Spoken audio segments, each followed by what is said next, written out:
Lyric from Life of a Showgirl inspired a viral tweet. And I have to admit, they got my ass. They really did. The tweet says, a whole block full of baby Kelce heads. Someone commented on that tweet and said, the fate of Kylie Kelce. First of all, the lyric is, quote, have a couple kids, got the whole block looking like you, from Wishlist, which is my favorite song on the album, I think. I've said it so many times before, the Kelce genes are strong. And here's a moment that happened this week. This week was Uncle Trav's birthday. And in true celebration, there were a number of photos posted on a carousel on Instagram, I believe by the Chiefs and New High, that were, oh yeah, I did. Brad, bleep it! The other podcast and the Chiefs collabed on a carousel of photos for Uncle Trav's birthday that included a photo of my husband and Travis. And I will tell you what, I think I've given up on the Ellie fight. It was so obvious. It's Ellie's eyes. It's her eyes. And the worst part is it was in that photo where I was like, oh shit, is that Benny's face too? Which, to be fair, I have not thought for 1 second that Benny resembled me at all. So that was fine. It was Ellie that broke me. So the genes are strong, guys. I don't know what to tell you. I've been saying this from the beginning. We saw Wyatt come out. It's like we cloned Jason in girl form. We don't have a fighting chance, okay? But luckily, they make very cute children. Can confirm. Very cute children, those Kelces. Because that baby picture was that little kid picture of Jason and Travis was so cute. We do have half the block already covered, especially when they scatter, which is a thing they've been doing recently. They think it's funny. Speaking of the girls, we have listened to Life of a Showgirl. There are some bops on there I think everybody knows. One of the songs that Ellie and I have been bopping to on the way to school is Opalite. Great song. The lyric, my brother used to call it eating out of the trash. Outstanding. My favorites on the album are definitely Wishlist, Opalite,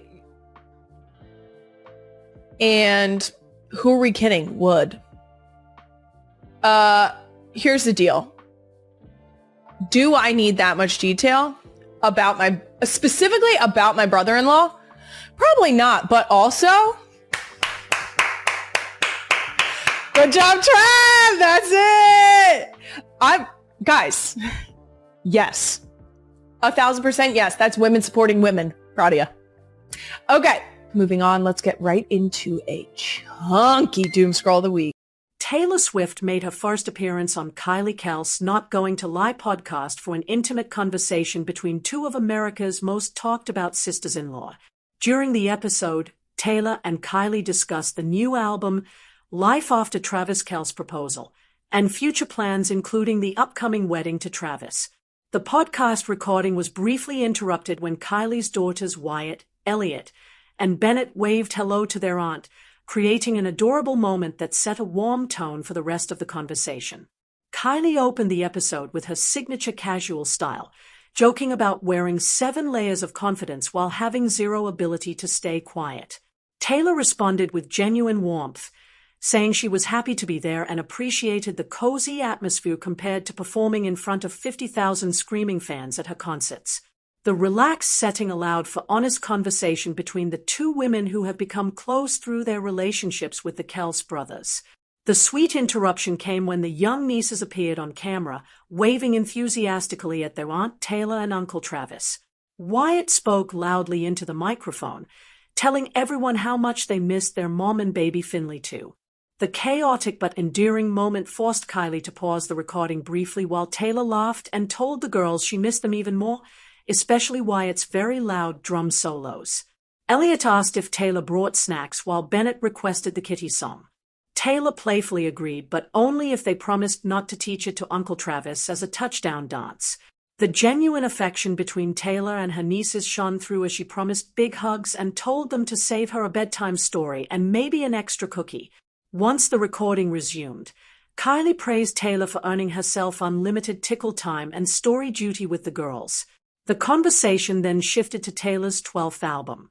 Kylie mentioned she pre-ordered it immediately and asked how it felt to release new music into the world.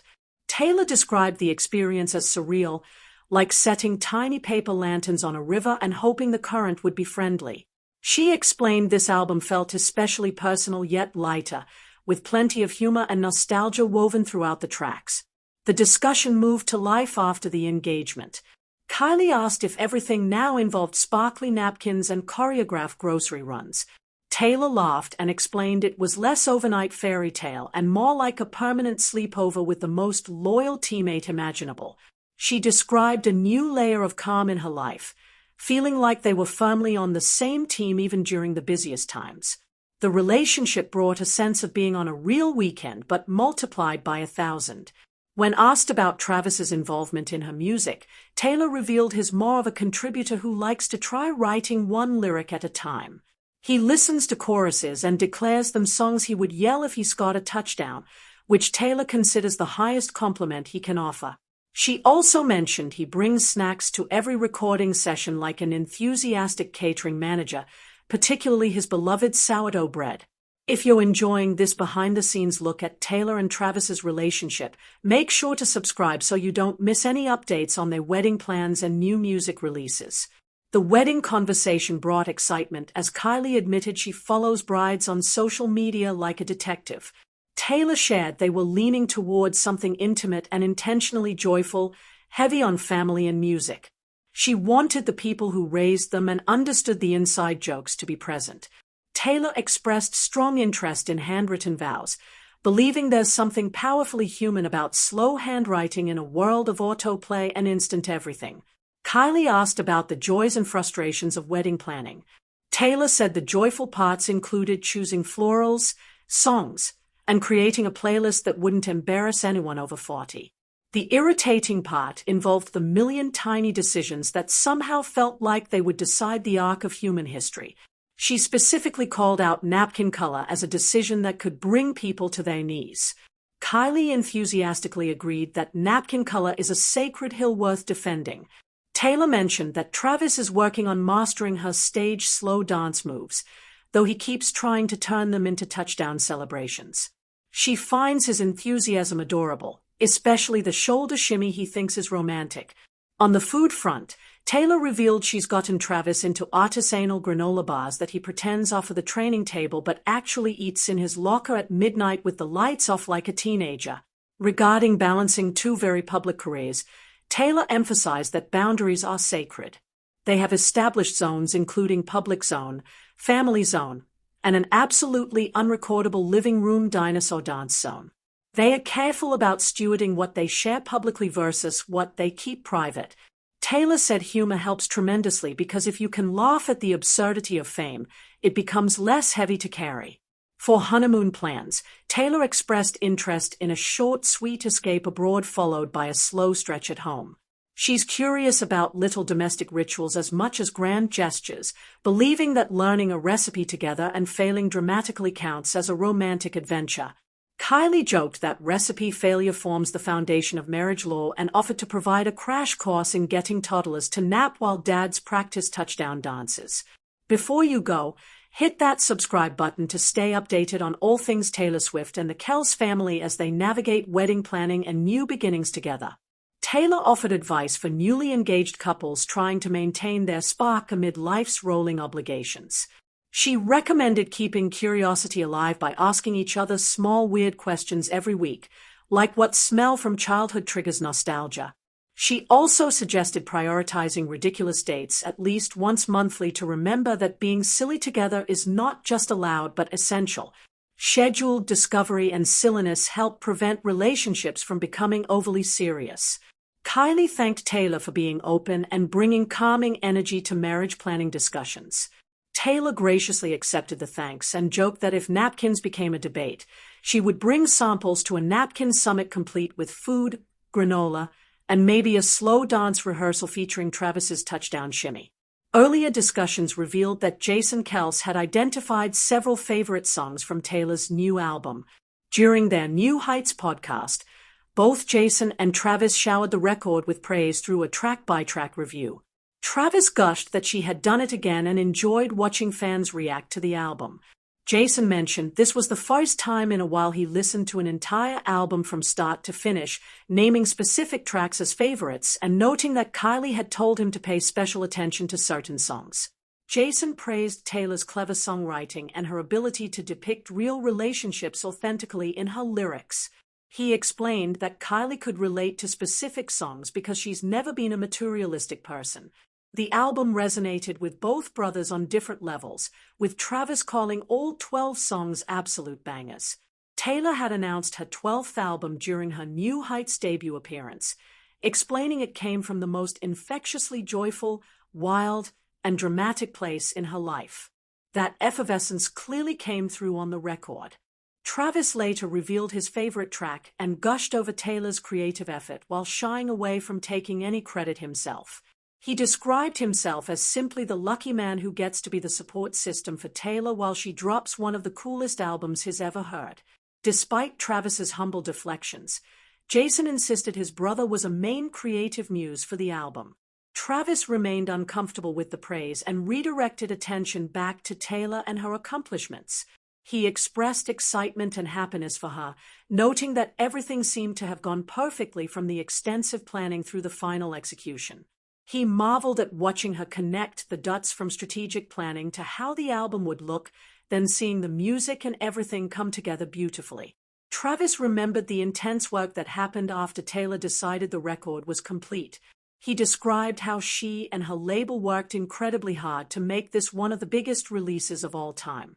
His pride in her achievement was evident as he emphasized how happy he was because she felt happy and proud of the work. The album dropped and fans immediately began decoding lyrics, discovering multiple songs inspired by Travis. One particular track had listeners especially intrigued and sparked considerable conversation across social media platforms. Taylor discussed the meaning during various media appearances, explaining how songs sometimes evolve in unexpected directions during the creative process in the studio.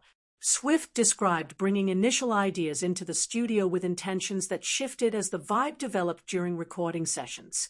She expressed genuine love for how certain songs turned out even when they wandered from their original innocent concepts. The candid discussions about her creative process gave fans deeper insight into how inspiration and spontaneity combined to create the final album. The overall conversation between Taylor and Kylie revealed a friendship built on genuine affection, shared experiences navigating public relationships, and mutual support through major life transitions. Their easy rapport and ability to joke about everything from napkin colors to touchdown celebrations to midnight granola bar consumption painted a picture of two women confidently embracing their unconventional lives while prioritizing what truly matters most to them.